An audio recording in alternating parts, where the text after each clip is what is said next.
everybody. Well, today on Celebrity Wine Review, you will find us at the Woodland Hills Wine Company with a very special guest, Alex Guarachi, the president and founder of TGIC Wine Importers, Inc. And Alex, we're so glad to have you. This has been a little while coming. We've been looking forward to meeting you. Thank you for having me. Appreciate it. This Absolutely. is great. You, in my mind, Alex, after 25 years of importing wines, you're a little bit of a wine world royalty, I would say. What do you think? Do you accept that title? Well, you know, I've been in business a long time, and one of the pioneers bringing South American wines in the United States. So I don't know about royalty, but at least I guess one of the first guys that was found in the streets selling Chilean and Argentinian wines. Wow, wow. So a real trailblazer then for the wine world in that way. And again, I think it's important to note that you like you said, you specialize in South American wines, which is great for us because, you know, we haven't done a lot of featuring of South American wines on Celebrity Wine Review. So you're helping us blaze a trail for our show. So let's talk about Guarachi wines, because what has happened, in fact, is that you have spent 25 years in importing wine, but other winery makers and fronting for their companies. When did you decide that you wanted to be a winemaker yourself? Well, you know, I think first of all, I love wine. I love California wines. I love Cabernets from Napa Valley, Pinot from Sonoma Coast, and we live in California. We're in the backyard of the California wine industry. We thought, you know what, we've been importing wines, and it was time to do our own thing. So what a better place to do it in California. Yeah. And so I hired Paul Hobbs, which is a brilliant winemaker, to make our wines. And about 3 years ago, we decided to just go and do it, and we did it. Wow. So now we just launched it about 4 months ago, and it's going great. That's wonderful. We've got some great press from the Wine Spectator. 94 points with our Pinot Noir, 92 points with the Cab. Fantastic. So, yeah, very pleased. So that's the outcome. But let's rewind a little bit and talk about the process, because being that you imported fine wines for 25 years, that set the standard really high for you as someone who knows your wines. You built that reputation over a long period of time with your colleagues in the wine world. And so really you took a big leap in kind of trying to do something on your own and put a lot at stake that you had already built, because you were really flourishing in the import industry. You were really successful. I love that you say that the main reason you did it is just because you love wine so much. But what was it like to take that leap, just to know that this could ultimately affect in a negative direction your reputation that you had built over 25 years? Especially when you put your name on the label. I mean, you put your name on the label, now it's a different story. You got to make sure that the wine's going to deliver. So I said, okay, so if we're going to do this, it's got to be from a great region. I mean, Napa Valley, some of the best Cabernets in the world come from that region. And then I said, well, we need to have another couple of wines, so we're doing the Chardonnay from Sonoma Mountains and a Pinot from Sonoma Coast. So we figured out first, okay, what varietals we're going to sell and which wines we're going to make. And then I said, okay, now I got to go to the best winemaker. And since I have a great relationship with Paul Hobbs, I said, okay, Paul, will you do this for me? And he said, not a problem. I said, I want quality, or otherwise I don't want to do it. So, and also somewhat a reasonable price, because a lot of wines from Napa, they are expensive. So we came out about $65, $70 a bottle, suggested retail price. So on the Cab, and the Pinot is about $45, which really I think they're reasonably priced, and the Chardonnay is about $30, $35. Okay. That's great. That's great. So if someone, a lot of people who love wines fantasize about what you have done, which is starting their own wine company, having their own wine, having their name on a bottle. So in what you have learned in that process of making that transition from representing other people's wines to really owning it and making it your own, what is the most valuable lesson you've learned that you might pass on to someone watching who thinks, I would like to, you know, have my own wine company? I think it's not easy. Let me start there. There is a saying in the industry that to make $1 million, you got to start with 2. And it's a lot of, I mean, it's a big investment. So I think it's very important that you get good distribution. So since we've already been in the business for so long, it helps us to put our wines in our channels of distribution. So Yeah, money is a big factor. Having the right name, the right package, the right quality. I think if you have quality at a good price, you're going to succeed. I think you're going to do well.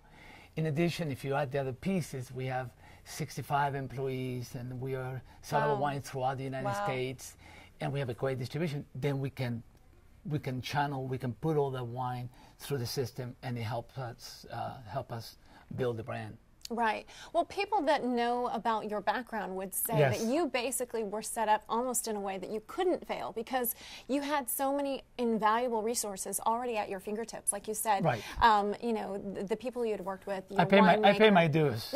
25 years ago, I was think the industry owed it to you to see you become a big success. Yeah.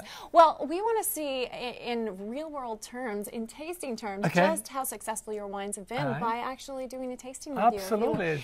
If you will host me All in right. that. So the first is our 2008 Chardonnay from Sonoma Mountains. This wine is aged in French oak for 11 months. Okay. It's all new oak. It goes for about 50% malolactic fermentation. It's nice, rich, big. I mean, buttery. It has beautiful fruit on the nose. I have to interject because all our viewers know how much I love buttery wines. Well, I don't want to be over the top in terms of butter, but it has. We decided to give about 50% malolactic, so it gives enough, but you don't lose the acid that you need to have in wine. It's really well balanced. Smells really crisp.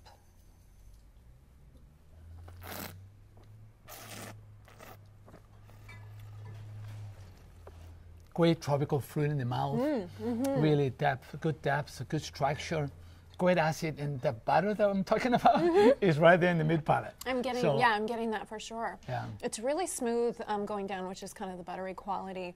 I'm tasting some papaya, like you say. Absolutely. Some of those, but it's very pineapple, crisp. Papaya.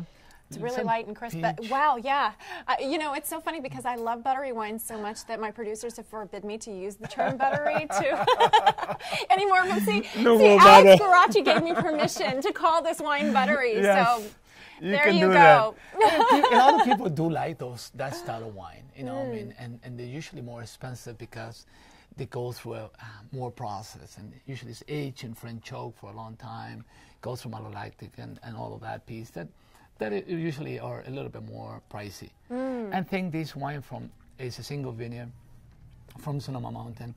At this price, I think is very reasonable. Absolutely. And, that's wonderful. Yeah, so that's great. All right. Pretty excited. Please, so that's the continue on. Okay. Next one is our Pinot Noir, Sonoma Coast, 2008. Let me get the glass. Sorry. Okay. I'm really letting you do everything. That's good. Wait on me. So, thank you. As you can see, the color of this wine is a little deeper. I mean, you can see that Paul, I can't take all the credit for this wine. I tasted with him, and we came up with a blend, but she likes big wines. She likes rich, big wines, and you can see the color is very deep. It's very ruby. It looks and great aromas. Like a ring made out of that color. Great aromas, blackberry, blueberries.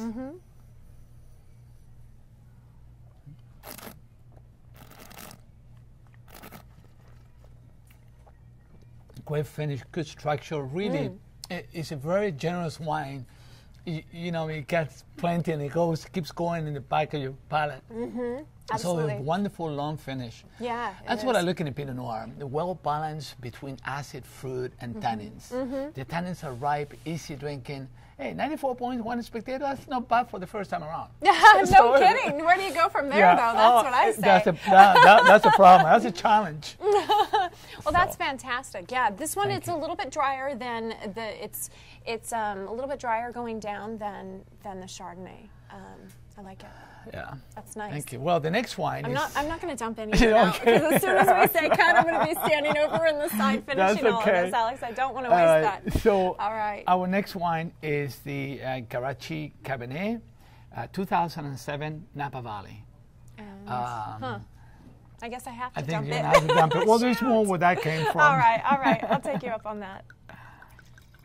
So this is a cab? Yeah, Cabernet, and this Napa is, you Valley. can tell already that the color is definitely darker on this one than the Pinot. Well, usually Cabernets are bigger and richer and deeper in color.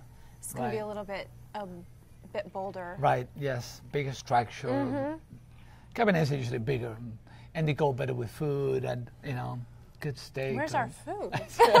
We're missing that. It's coming. Well, you know what we need to do? We haven't toasted. Yeah, that's right. So what should we toast to, Alex? Do you propose our toast? Well, you know, I mean, to your viewers and Guarachi family wines. Absolutely, to 25 plus more right. years Yeah, 25 years. Oh, of success in the wine industry. I started when I was 10 years old. Here, here. I see that. Cheers to you. Salute. Salud.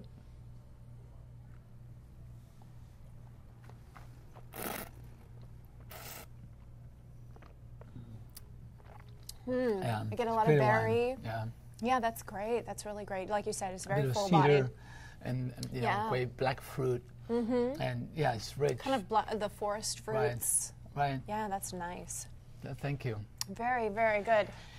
Well, we are so impressed sitting here tasting wines with Alex Guarachi. Truly, in my mind, even though he won't receive it, and he truly is a humble man. 25 years in the wine importing business, and now how many years with Guarachi? Well, actually, we started about 3 years ago, but we just launched it because you got to buy the grapes, you got to buy the barrels, then you got to make the wine, you got to wait and see it.